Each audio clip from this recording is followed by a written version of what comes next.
Hello, Steve Reynolds here. Welcome to Beyond the Z. This is for those that are lost in the shuffle and enjoy every minute of it.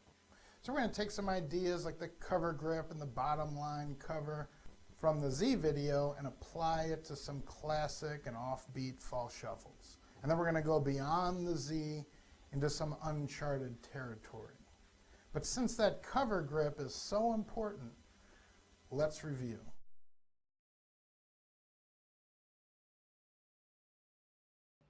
I talk about the base of the palms being against the table. Now this is important to help keep your hands low, but again, that's only for practice. In actual performance, you're actually up a little bit on the sides of the fingertips. And what that does is it raises the base of the palms. Unfortunately, people then exaggerate that elevation and get a little bit more open on the sides, so you lose cover. The key is to keep the hands low enough to block the angles of visibility from your audience. So you do have a little bit of range here. Not all the way up onto the fingertips and not all the way down and where they're across the entire length of the pinky in this case. But see, that pinky is raised just a bit. And here I'll show you a close-up of the zero. And you can see we've got that cover position intact from the very beginning, so that when we get to this position, we squeeze the sides and we're able to now go and do a slower square up. Or after we get to that, we can end with a very fast. So in other words, we can go boom, or we can go boom and slow it down, or loosey-goosey. Either way, we have full cover from both the front and the back side. And techniques like the tabled Pharaoh require you to go up a little bit towards the fingertips more. That way you can get the correct pressure. See, I'm almost at the fingertips at this point. That's in a special case where you need the pressure. So that instead of keeping the hands down all the time, you want to be able to have that variance in height. Rarely would you go all the way up to the fingertips. Again, you'll lose cover on the sides and in the back. So that lower grip, that lower shuffle style is preferred.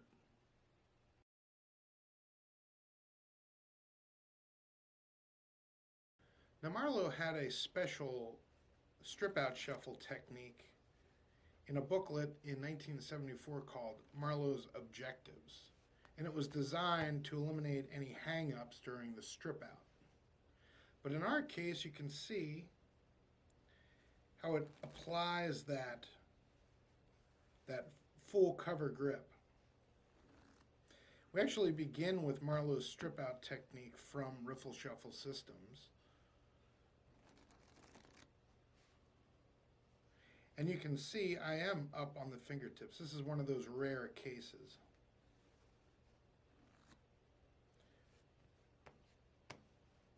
Because you don't need as much cover here. So you cut off about less than half, and you're shuffling those directly into the other half, or the larger half. So we have some on the bottom as a bed and the other on top. Now you push that into that initial cover grip. You can do one more push, and now you come here. Now notice you go up onto the fingertips, and the side of the second fingers touch the outer end corners here. The thumbs are at the back, lightly touching, because what you're going to do is you're going to angle that block in slightly. And you can see the thumb acts as a guide. It stops it. This way you get a fine brief. Now you can press down with your first finger, and then your second finger slides in the Erdnase square up action, but nothing moves. It's a mock square up. These first fingers act as steady points. So you can move the hand around and keep that angled condition from moving. So you can go here. And now what happens is you come all the way around, as opposed to normally in a strip out you would then move the fingers towards these outer corners to straighten the step. But in our case, we're going to go straight for the middle, and we're going to squeeze in that same rotary action to get the step, or get that fine brief. Now, as a follow-up, you're going to do an upward riffle to suggest the end of the shuffle. Now, instead of the thumbs coming straight down, I'm going to move up and then down to this corner, these corners at the back end. And you can see from this point, you can crack it open like that. Using Marlowe's strip-out technique as a starting point, I developed a push-through variation. And it follows the same basic handling with a slight change in technique. I undercut, leave a bed on the left, followed by a block on the right. Push that in, upward riffle, and you can see the thumbs hit the inner end corners, allowing you to get the push out.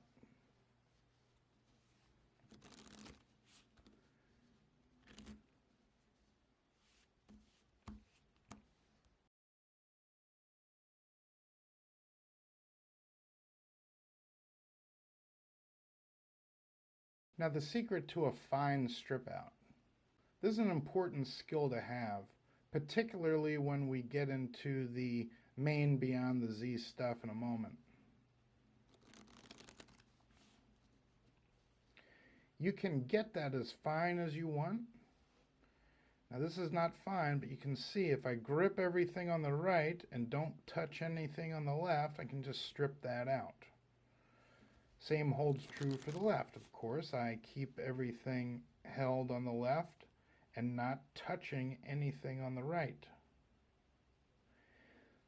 But if it's very fine, the same idea holds. I just hold on to everything on the left and everything on the right, and just make sure I'm not touching any of these cards, and my left hand isn't touching any of the other cards. So the right has independent control.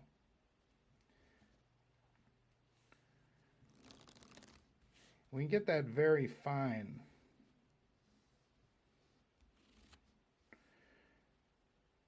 That's fine. And this is very fine.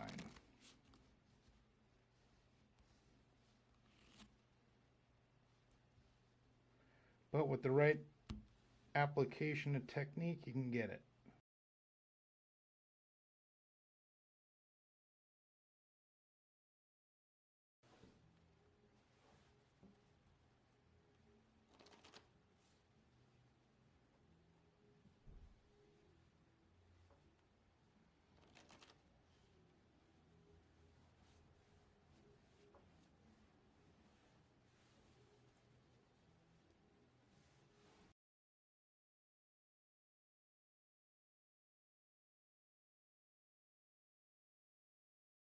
This shuffle begins with the deck in a divided condition here, reds and blacks. The cards are on riffle shuffle position, and both hands move at the same time. The right hand's going to come over and moves across to this deep cover grip, this full cover grip, and cuts off about a quarter of the deck, which is half the black cards. Now, as the right hand moves, the left hand tips up, provides a little cover on the left, but also is ready to drop down and glide across. That's as the right hand cuts off the top, about quarter of the pack. Now, done openly, you can see that the overlap is a bit deeper than normal. Now, that's because after the weave, you're going to have much more control. Because when you press down with your thumb, that's going to hold everything in place. it was a little too closer to the edge, you wouldn't have as much control, and these would actually squirt out. So that's the action.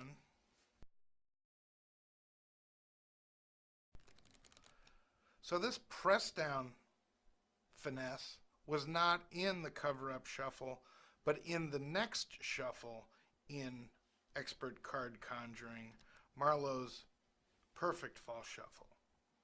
And that begins with a slip cut. I start out the way Marlowe did in the Patented Fall Shuffle by lifting up about half the cards, and then my left first finger holds the top card back.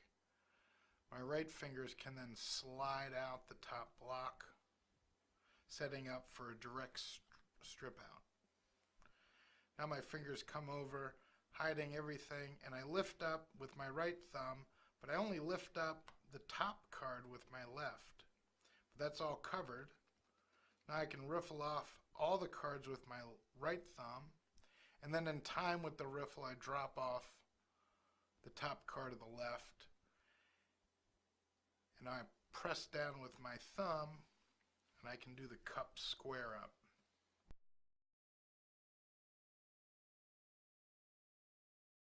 Now to open this up a bit, we're going to change the grip. Instead of the full cover grip, we're going to go to the center position. This is the same that I discussed in the Z. And everything follows: a slight bevel, lifting up about a quarter of the deck. Again, just lifting your thumb, not anything else. Moving these across. And in this case, we're going to use a slight overlap, about 1/8 of an inch like before, and lift up about a quarter of the deck and shuffle in. Now, in this case, it's not the hand cover at this point that's going to provide the cover for the block. It's the speed, because you're going to get to that cover position with one square up action. And by using this, you get a more open cover-up shuffle, just by changing the speed of the square up.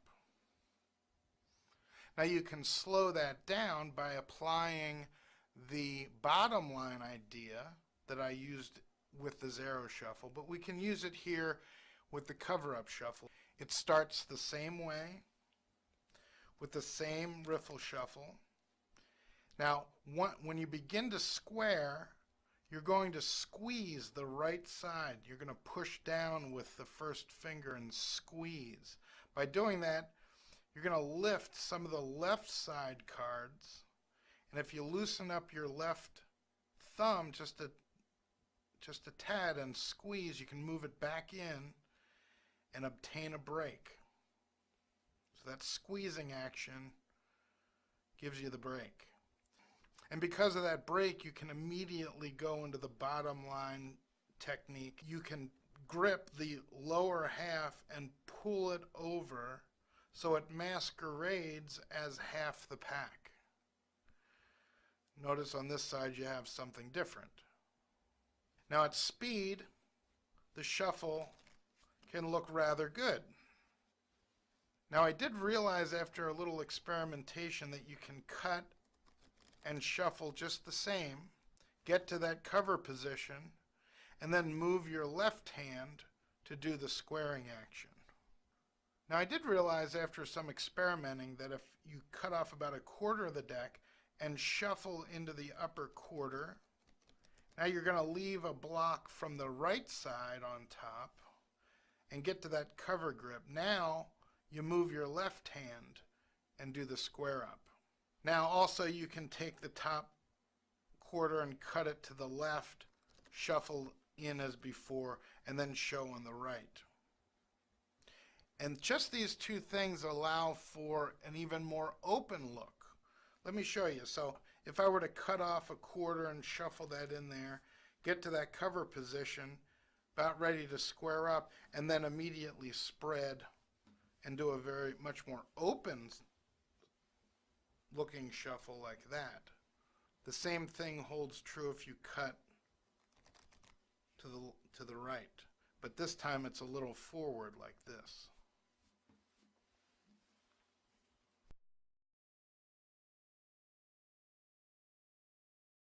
Cut to the left, shuffle, get into that cover position, right? That's what you have. So these upper cards are meshed, but if you flatten your hand out, you can see that's covered. So the action happens like this, square, and now cutting to the right.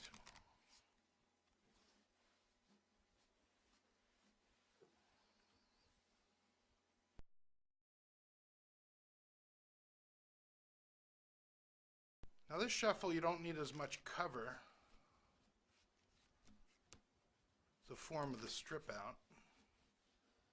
Now begin by cutting off about a little less than half because you get a little bit more spring with those. You're going to be springing those into the larger block on the left.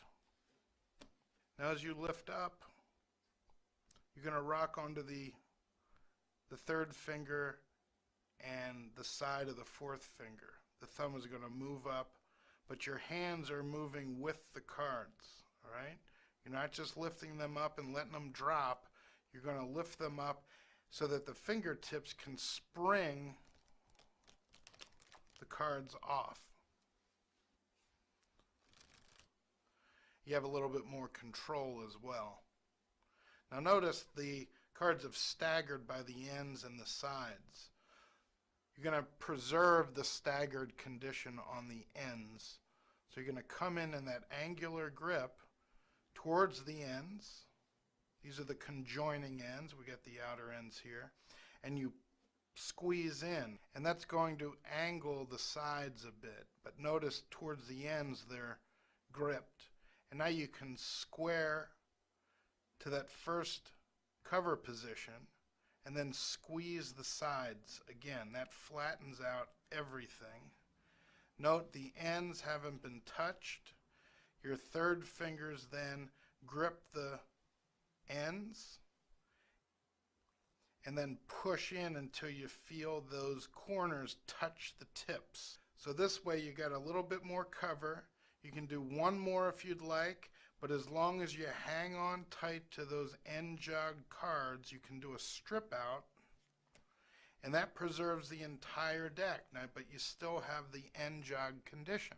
And now for the subtle strip out. The rule is the right hand doesn't touch any cards on the left, and the left hand doesn't touch any cards on the right. That's all you need to know. But it's going to require a little bit of a touch to just strip those out. And you don't strip them out all the way.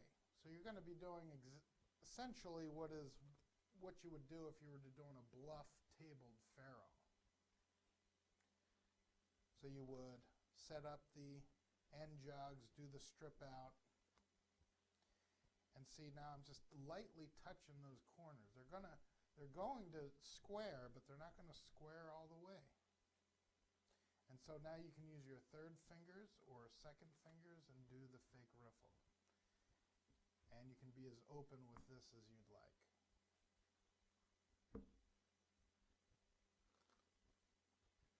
If you do it right, you can get it where you can actually spread the cards out and get a nice look. Now there's a couple ways using the spread that you can get into that end jog condition. And so now you're ready to go. So this is just a matter of speed, not giving those cards time to settle next to each other, and also a slight arc action. And you go at a slight arc. And that gives you the end jogs that you need.